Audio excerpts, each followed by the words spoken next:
Good evening, and welcome to another Black History Month programme here from Northern Pride. I couldn't wait to take up the opportunity to host this session and talk to Dami, a fellow photographer, and I'm really interested to delve deep into some inspirations behind her work. So, shall we meet her? Hi. Hi, Dami. How are you? I'm good, thank you. How are you? I'm very well. Very well, thank you very much. So, I think we should probably start by talking about Journals of Dami to begin with, before we get into the imagery inspirations. So, just talk me through what is Journals of Dami. So, Journals of Dami started technically, I would say maybe about when I was in year 8 or 9, but it was under a different name. It was Daminella. So, my mum's sister she lives in America, so a lot of my mum's family live in America, and Daminella was kind of just like a nickname for me. Um, but because I'd only be able to see my mum's side of the family like once every like when we go to this every summer, it was kind of like a way for me to blog about what I was getting up to. So if I went on school trips, I'd post it and then be able to see it on my little like I think it's like I think it was Blogspot at the time website. And I Right. just remember being really excited, like, oh my god, I've got a website. And now it just kind of when I was in sixth form, I was kind of going through this like transition because I'd just come out during the summer between we just finished GCSEs, so it was the summer between GCSEs and A levels, and I was doing NCS. I was meeting other people who were part of the LGBT plus community, and also my friends from school had come with NCS. So I was in this massive safe space, and I just remember going through this massive like transitional period of being like becoming who I really wanted to be. Mhm. Um, and aside from like everything to do with my sexuality and gender and stuff like that, it was who I was as a black person. When I was in secondary school, I was quite insecure about my skin tone, and being dark skinned was never really praised. It was if you're light skinned then you're beautiful, and if you're dark skinned then you're not. And it would be a thing that you'd get bullied for, and you'd even when you look in the media, you'd come home and you'd think, oh, I'd love to see someone that looks like me on the TV, but you don't. So you kind of internalize that as there being something wrong with you. Mhm. And when that happens from a very young age, as you get older, it's kind of just like you just kind of accept it. But when I changed the name and had like a complete rebrand, um, from it before just kind of being like if I wanted to write about something, I'd write about something. And if I wanted to post something my family would see, then I'd post about it. But the rebrand in 2015 was more to be like, I want to create a platform for people who look like me, for people who are like me, and just unapologetically talk about it. And if someone has a problem with it, then I don't really care. And I think me even saying that at the time felt so weird because it's like, you should be respectful. But it's like, if someone's saying you're not worthy because you are queer, or you're not worthy because you are dark skinned, you're not worthy because you're black, then it's like they don't deserve your respect. And learning that was monumental for me, being able to share that platform with people who understood my experiences was just absolutely just what I needed. And then it was just kind of like being able to collaborate with some really amazing people along the way. And when I got to the end of A levels, I was supposed to go to Newcastle University, but I missed out by 3 marks, and they remarked it like 2 or 3 times, I think, and the results came back the same. Um, and Newcastle University was pretty much like my dream university, and I was just very, very heartbroken. Um, but then when I was actually in America at the time, so we were, I think, like 6 hours ahead, I think, or behind. And then I just got this email from the university, and they were just like, "We'll let you back in, but you have to make up for the grade that you missed."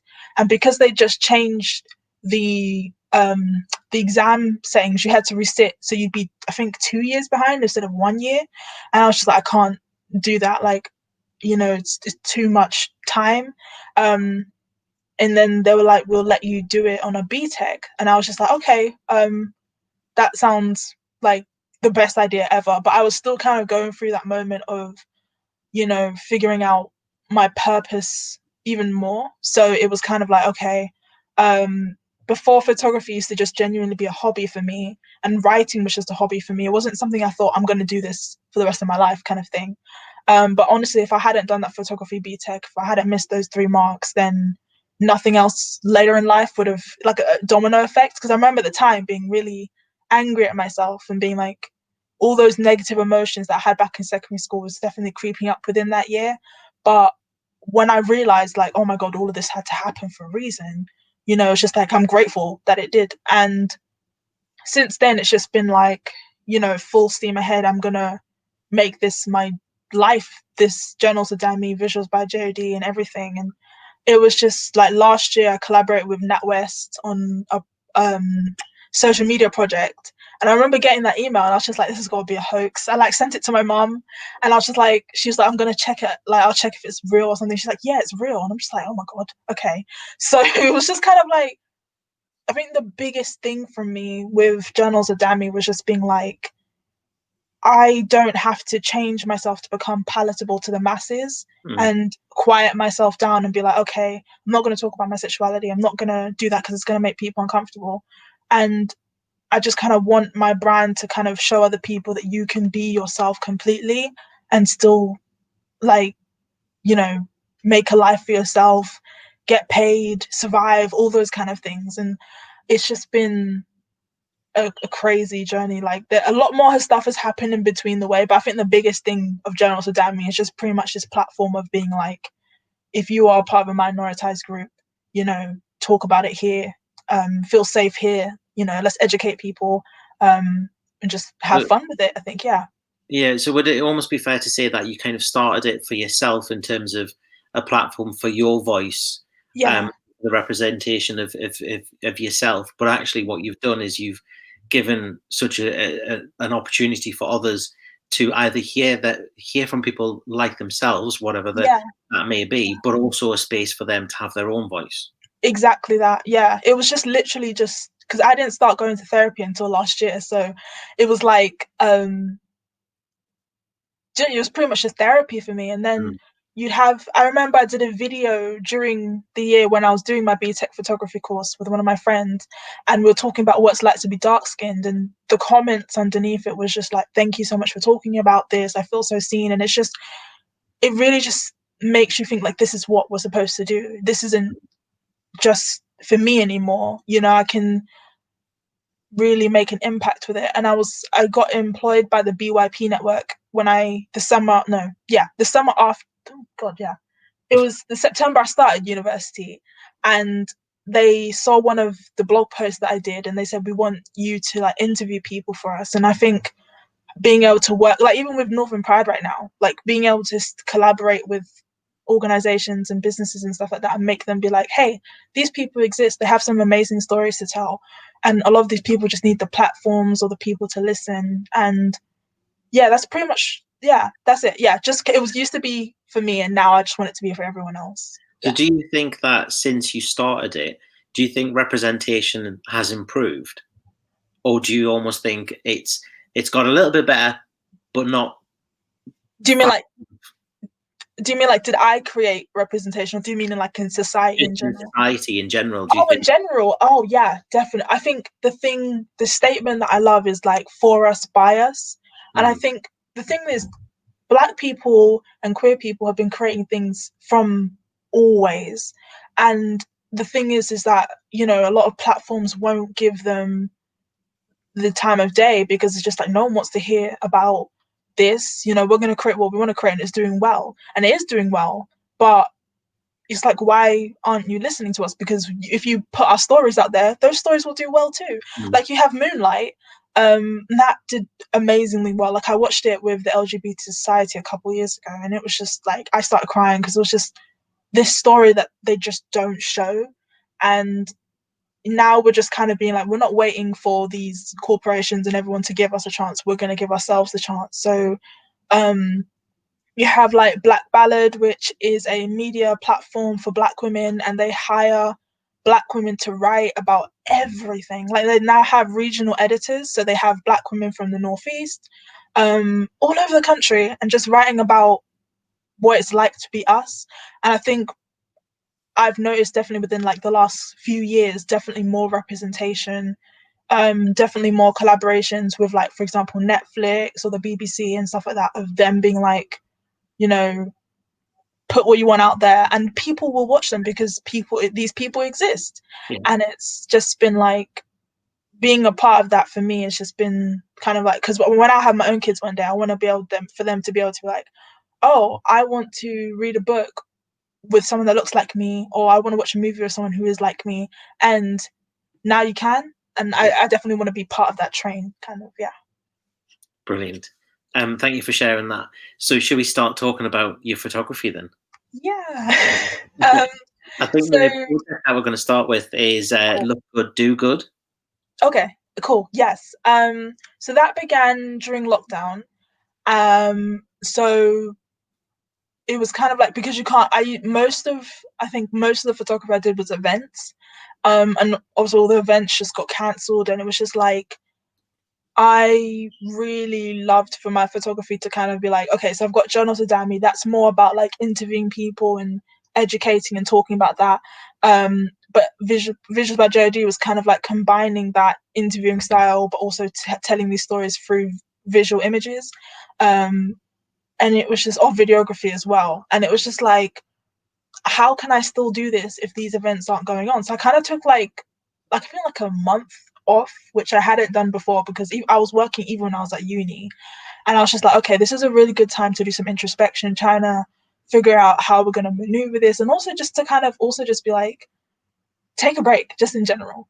So it was just like, I was just seeing so many Black artists just create so many wonderful pieces from home, and just especially with the Black Lives Matter movement, it was just, how can we get our story across in any way, shape, or form? We can write, we can sing, we can dance, we can do anything, and we need to use whatever platform we have or feel comfortable to use and just tell our story.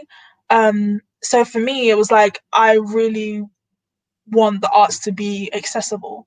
And I think when I was growing up, I would have people that, kind of had a duty of care, like when I was at school, kind of tell me that I can't do these things, or such spaces wouldn't accept me. And I kind of want to be like, I'm going to write my own rules. I want other Black and LGBT plus people to know that you can put your artwork out there and you can be good, and you should be able to afford to enter those spaces, or such spaces should be just completely accessible, no matter what race you are, your abilities, anything like that. So I was like, I want to create affordable artwork that can be worn, but also prints that you can put up on your wall, and just create more safe spaces. So like, we're in my office right now, and I've just got some of my photography up on the wall, or any photography moments that have just been really amazing for me. So I found like a shirt supplier, and I was like, can you print my shirt? Can you print my photography on the shirt, please? We'll put like a quote that I think really just symbolize the Black Lives Matter movement, of being destined for greatness, that we have this power within us. And they just completely took off, and I was like, I really feel like this is another stage within my business that I'm supposed to take. So we just put out the prints, and we put out some, like, one type of shirt, and we've been shipping to America now, and it's just been just absolutely insane. Like, it just genuinely feels like I'm supposed to go down this path, and Yeah. I'm grateful for the past few months of where it's been. So And you've been with selling those t-shirts to raise money for charity, is that correct? yes, thank you. So 10% of every item sold goes to charity. So we raised £319 for Sister Space, which is a domestic violence unit in Hackney for Black women. And for me and my own experiences, it was kind of just like, when you are a Black woman in a domestic violence scenario, you kind of have to keep on telling your story until people believe you, and sometimes people still won't. Um, and I was just like, I want to be able to use my own experiences to help such charities, and just you put out artwork, you help people feel represented, and then you're also giving back to your community and looking after your community. And that's just been pretty much the route I just want to go with it. So people know that's pretty much why we called it Look Good, Do Good, because you can wear a shirt that makes you feel confident. You can put a print up that makes you feel seen, and then just also give back. So it's just been like, the next few steps over the next few months is just preparing for the Christmas rush, and hopefully collaborating with more charities. That'd be really, really good. I was going to Yes. say, are these t-shirts still available now? Can people still? They are, yes. I'm actually, I don't know if you can see, I'm wearing one of There's them one there. right now. I'm like literally like crouched up. There's just so much stuff in this corner of the room. But yeah, the t-shirts are still, we just got another bulk order and we're bringing out a new t-shirt, which the t-shirt supplier should deliver them on the 30th, which is tomorrow. Yes. So we have a brand new t-shirt coming out.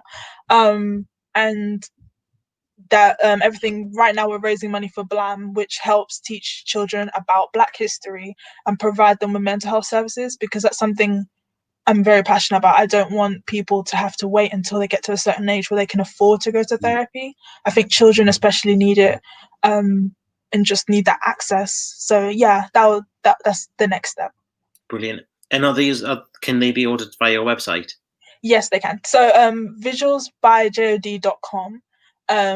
All my t-shirts are there, all the prints are going to be there, and the new t-shirt will be going up, I think, within the next week. And I ship all over the UK and to the USA and hopefully more countries. Life's just been very hectic, so we're trying to add a few more.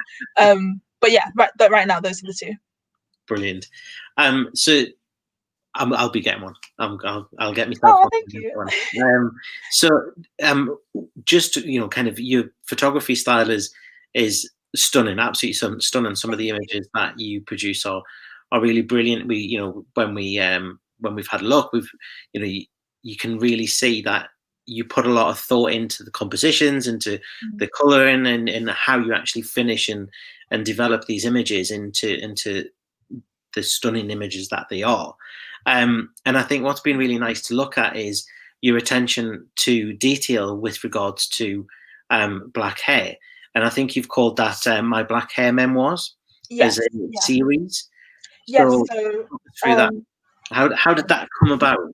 So that started last summer, and I just finished year two. No, yeah, year one. Sorry, all my time is like lockdown memory. I was going to Um, say forward. It screws with the honestly, time. like last week, I thought it was Friday, and it was actually Monday, and I was just like, oh my god, I don't know how I've done this. If it wasn't for my calendar and all the reminders, I'd just like completely out of it. But so we started last summer, and it kind of, I remember just sitting, that's the summer that I started therapy, and I just remember thinking I already knew what photography was for me, and I wanted it to be a platform to create representation, but I was like, I really need to do something that's very, very, very specific right now.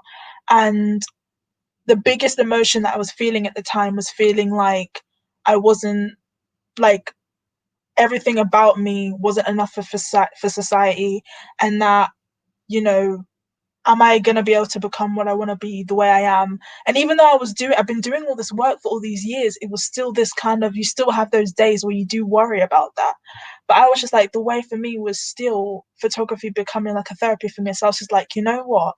I want people to be able to see themselves and to know more about these people that exist, and just know that they can exist how they want and be themselves unapologetically. So I put out a tweet and I was like, hi, I'm doing this project. We're going to show your hair. You're going to give a bit of advice for the next generation, so Black kids, and let them know that, not even just Black kids as well, just anybody, because the main premise of it was to be for the next generation. But I think a lot of people have been moved by any type of advice that the people who've been a part of it, and everyone was just retweeting it, and it just made my heart be like just so massive, because it was just like, oh my god, look at all these amazing people just wanting to be a part of it and helping share the word.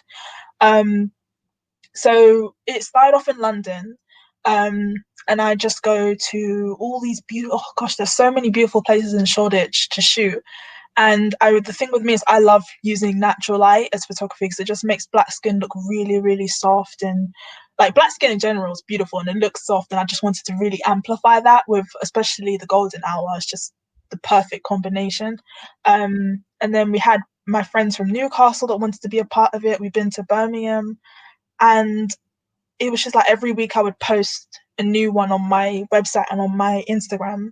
And it was just kind of like, it would just be quite simple, just be like the photo and the advice that they give, and if you want to be a part of it, please do.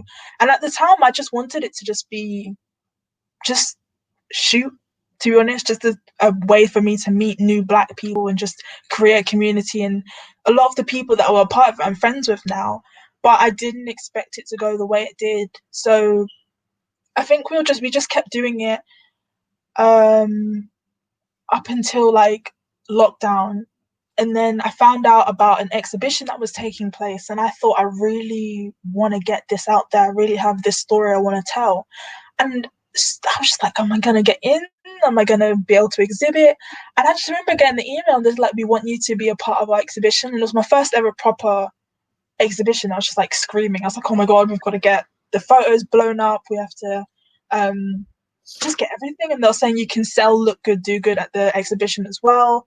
So I was just like, you know, this is really happening. And the thing I just really wanted for my Black Hair Memoirs was for people to see it and just be like, I've had these experiences with my hair or my skin tone, and but I still want to push myself to be what I want to be and not let society, like, society has these boundaries and society wants to try and put us down. But it's so nice to be able to see so many Black women that I look up to, that are like me and just doing their own thing. Um, and I remember there was this two teachers that came to the exhibition. They're basically saying how they teach their students about how, like, Black is beautiful and your hair is beautiful. And I think growing up, that's one of the things that I wish I had, because I have an older brother, but he's like he's like his own thing. We're completely different, like, in every way, shape, or form. He loved to go out to parties and stuff, and I was literally like the kid in the library, honestly. So I think it's like, I wish sometimes I had that older Black sister that would have been like, your skin is beautiful, don't try and change anything, don't believe that your hair has to look this way. And that's essentially what I wanted my photography to be like. I wanted it to be like that helpful older sibling, or just that helpful older person that just has been through it and can help you go through it.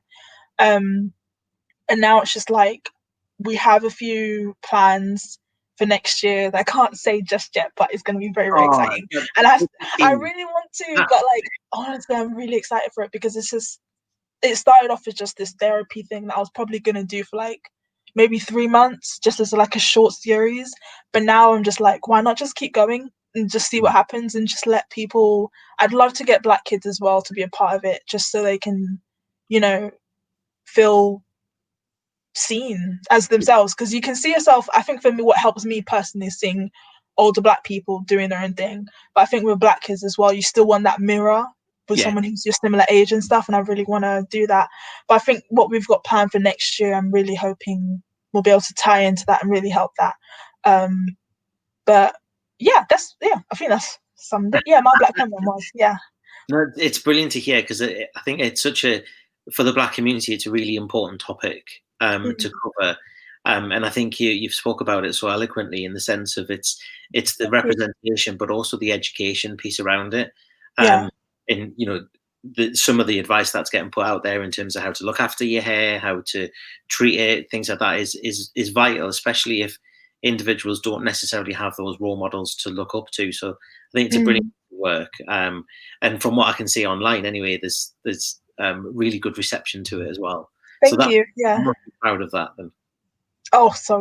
Honestly, because I think you have this feeling of, I think society really likes to humble Black women, and whenever we want to shout from the rooftops, like, I've done something, I'm really proud of myself, it's kind of this, you're supposed to be silent, be seen or not heard, or just not even seen at all.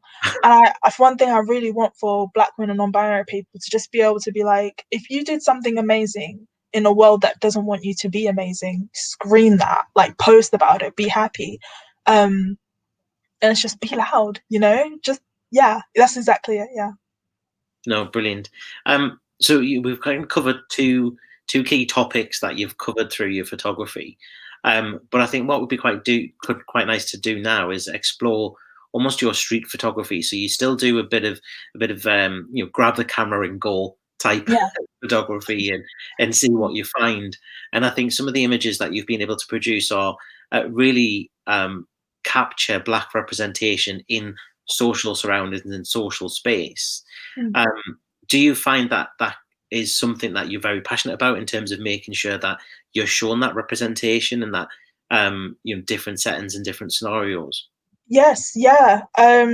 So the two ways I like to go about is through digital or film. So when I was little, when we lived in Southeast London, film photography was just the thing. My mum was obsessed with having as many disposable cameras as possible, and then we have this thing called the memory wall, which I've kind of taken from her. This is Behind you. there, yeah. So that's from the exhibition photos I took with everyone and of the gallery exhibition itself, just to kind of be like, when I'm in my office, just be like, this is what we're working towards. This is my inspiration. But with my mum, it was just like anywhere we went, she would have a disposable camera. She's like, nope, we're taking a photo. We're not leaving. We're taking a photo. And I just loved. I was really little, and I just loved going with her to the shop because the where we lived in Southeast London, we were like on a row of shops where the flat was. So it was literally like next door.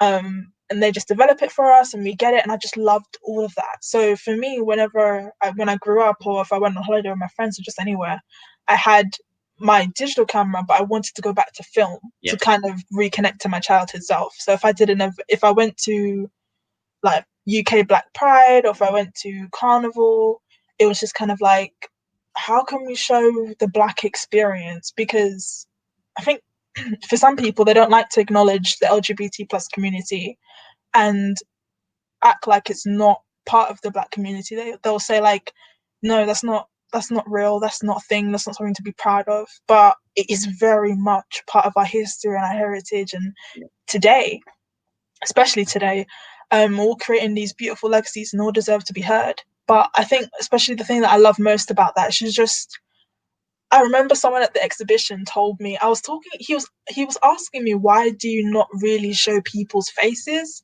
when you shoot? And even before my Black Hair Memoirs, and I was just kind of like, I really love candid photography. I really like people not knowing that I'm there, so they can kind of just be themselves. So if someone's laughing or just on their phone or just anything, it's like, that's who you are, and that's what I really want to show, is just, you know, being yourself and feeling comfortable and feeling safe. And he also said something like, do you think it had something to do with maybe when you're younger and just that feeling of being shy and stuff? Because I did tell him I used to be quite shy. I still think I am a little bit now, and I was just like, yeah, probably. And There's even though I an feel like I'm, element of intrigue though, in interest. So the image that we've got on screen now, yeah, you can't see their faces, but I'm still drawn to it. I want to yeah, know what they're looking at. I want to know what they're experiencing, because I can mm, see they're watching something. I don't know what's going on, and there's something a bit more natural as well. Because if you were to tap on their shoulder and say turn around and give us a smile, you might not capture the essence of what's actually going on. exactly, yeah, because they were like, I think it was the closing ceremony of the day, and they were just cuddling, and they just seemed so oblivious to everything. Yeah, And I think, yeah, it was just like, I really just love to capture just that safeness that people have, and bringing that back out when you try to explain the scenario like this, for example. It's just, that is something that for a lot of people in the LGBT plus community that we're scared to do. You'll hear, I think, I can't remember if it was last year or the year before, but two queer women were together on I think the bus, and yeah, people saying extremely homophobic things to them, and they beat them up, and it was just like, something as simple, like, I see so many couples holding hands, especially at Christmas time, and nothing happens. Nothing should happen, but it's that safeness of being like, I can just be myself and just walk with my partner. But in the LGBT plus community, it's like, you know, you could be killed, you can yeah. be hurt, and it's so just. I really want to capture that safeness of what society should look like. Essentially, kind of, yeah. I never really thought about that before, but kind of just being like, But I no, wish. because that Yeah. it's quite often when you're talking to somebody. So obviously, from our perspective at Pride, quite often we get a conversation or we get some challenge around Pride that we don't need Pride, we're straight Pride, etc. And sometimes the easiest way to explain why there is a need for it is Mhm. simply the hand holding analogy. That Yeah. actually is a straight presenting couple. You could walk down the street and hold hands, and nobody's going to bat an eyelid. But if you are in a same sex presenting couple, then Mm. it is one of those kind of things that actually you just won't do it. And you'll be fearful in terms of who's watching you, who sees it, and what that repercussion could be. Exactly. That's why Yeah. we always look for those safe spaces to be able to have some form of affection, Not Yeah. for PTSD and all that kind, but just the ability to hold a hand or just to sit side by side and an arm Yeah. around, that kind of love and affection. That is something that we all strive to have in our life, regardless of our gender or sexuality. Yeah. Where was this image taken? When?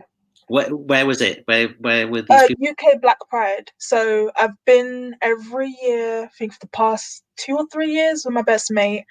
And I think that's literally, I can't even, literally we met through social media.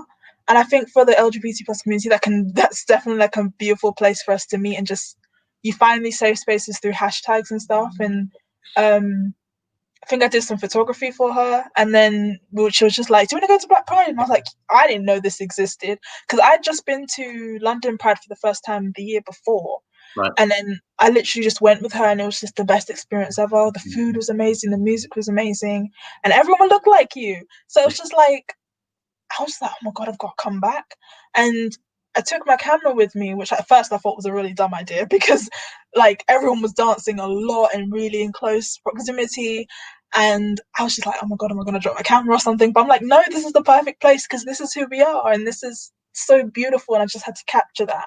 Mm-hmm. And when I took that photo, it was literally, I can't even, like, literally, it wasn't even that long ago. It was 2018. And I just think I remember seeing it and just be like, grab the camera, take a picture so quickly.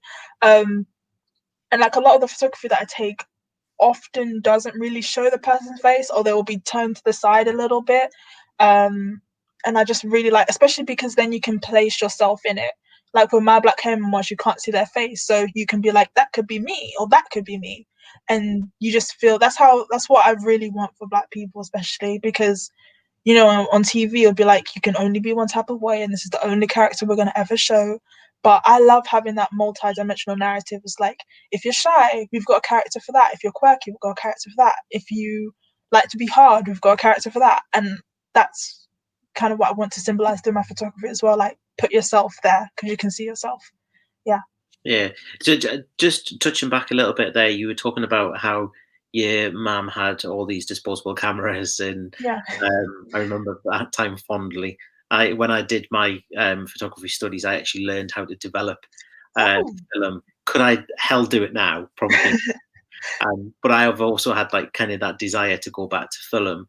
Would you say that's where some of your inspirations come from for your photography? Using disposable camera or like, Or just being around your mum and how she was oh, photography? yeah, definitely. Like my mum, now that I think about it, I think my mom's probably more of a hoarder than I am because she has, okay, the house is very minimalistic, like that's her design.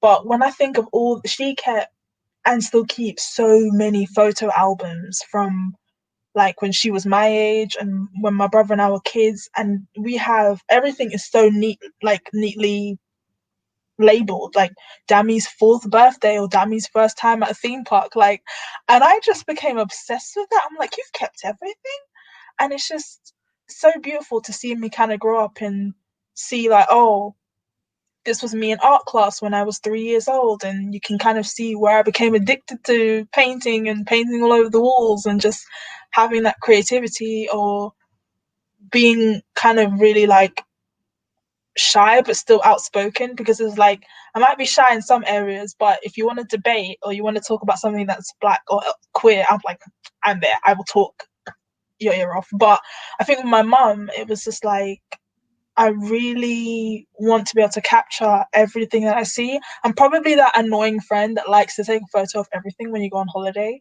and they're just like, "Tell me we need to go," and I'm like, "No, I'm taking a photo of everything. I'm just everybody. I just need to keep all of this on my phone." So kind of having that and also wanting to share that with my kids when I'm older, kind of being like, this is what life was like when I was growing up. This is UK Black Pride. This is what it was like to have intersectioning identities, and it's a beautiful thing. And this is Carnival, which has so many beautiful and rich heritage and cultures coming together. And this is what society used to be for your grandmother, which is my mum, and this is what society was like for me. And that's something I just really want to capture. That's something that she definitely passed on to me, of just being like, you have a story to tell, and don't let society make you think that story is not important. Yeah. So yeah, definitely. Beautiful. Thank you for sharing. I've just got one more image that I want to share with everybody. Yeah. And this is, we kind of talked about it earlier when me and you were catching up around mental health, and that you're very fond about trying to support that through your imagery. And the image that we've got here, I would just like you to talk through in terms of what that represents and why you've kind of covered this off.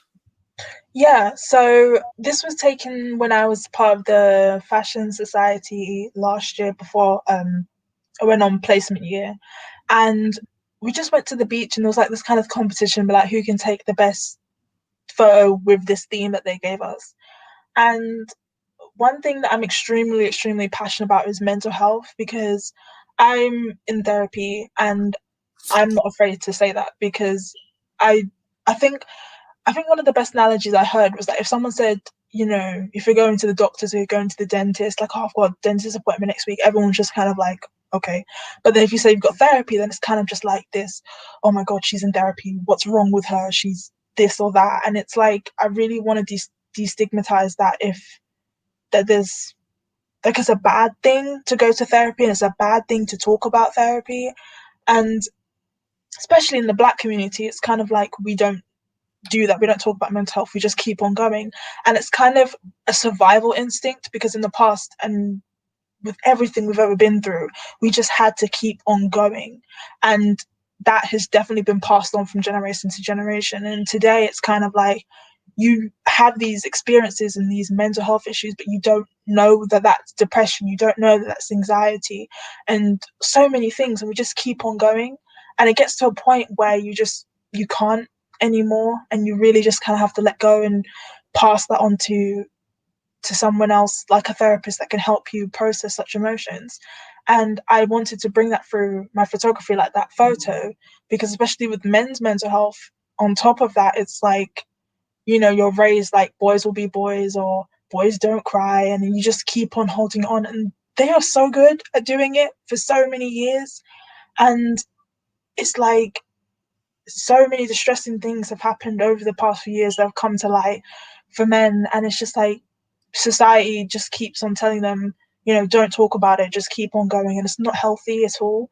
Um, but I just kind of wanted to use my photography to kind of be like, show this softness or this opening up of talking about the experiences that you go through, not feel like society or the people that you care about around you are going to judge you because of that, because those who matter don't mind and those who mind don't matter. And that was like one of the best things my mom ever told me. I don't think she didn't come up with the quote, but she told me that. And for me it was just kind of like, I've got a really amazing support system, like my friends, my family, my therapist, and I trust these people, and they don't tell me, I'll just get a grip and carry on. They tell me, okay, you're going through this. This is important.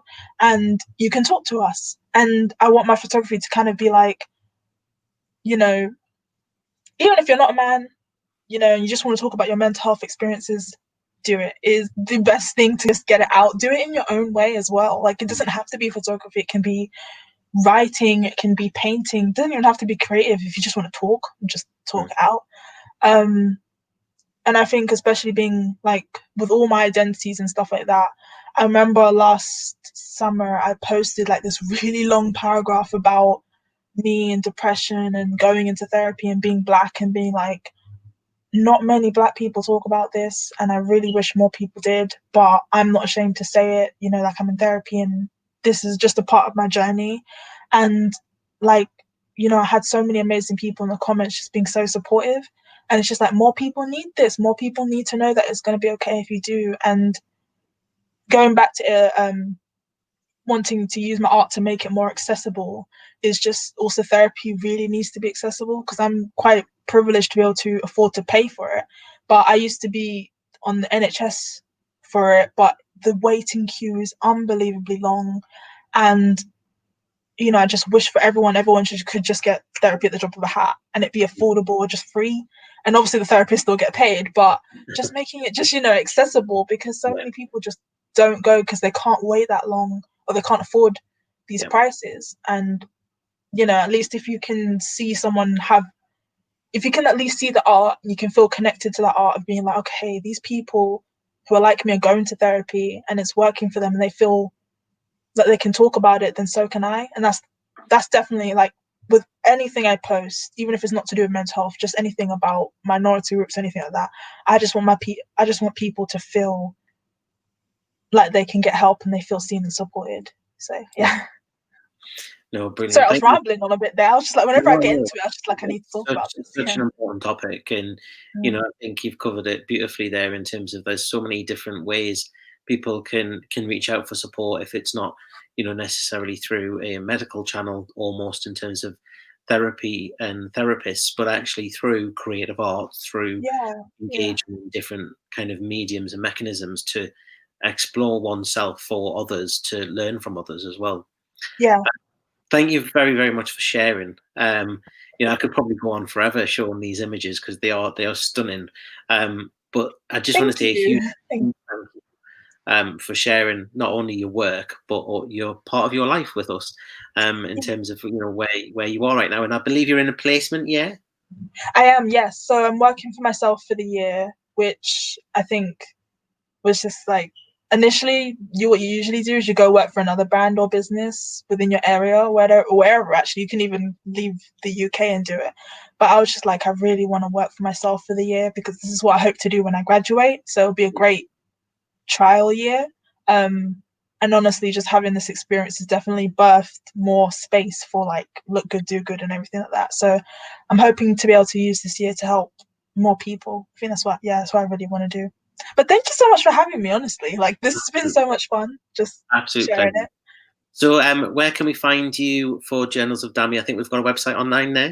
Yes, yeah. So my website is journalsofdami.com and my Instagram is at journalsofdami, and I post a lot of memes and TikToks and stuff.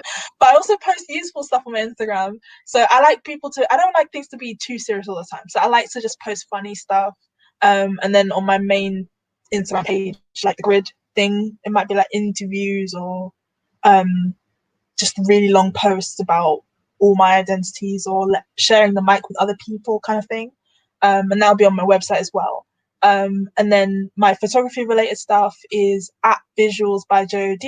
That also shows Look Good, Do Good, any of the clothes or prints that we show, and also my Black Hair Memoirs is on there. Just any general photography will be on that page. And at Visuals by JOD, no, sorry, visualsbyjod.com is my website. Yeah, so you can buy everything on there, and you can also just see the photography on there as well. Yeah. Excellent. Well, thank you very much again for joining us, and thank you for sharing your work with us during Black History Month. All the best for the future.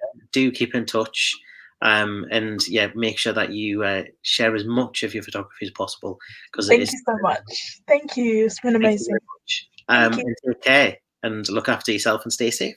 Thank you. You too.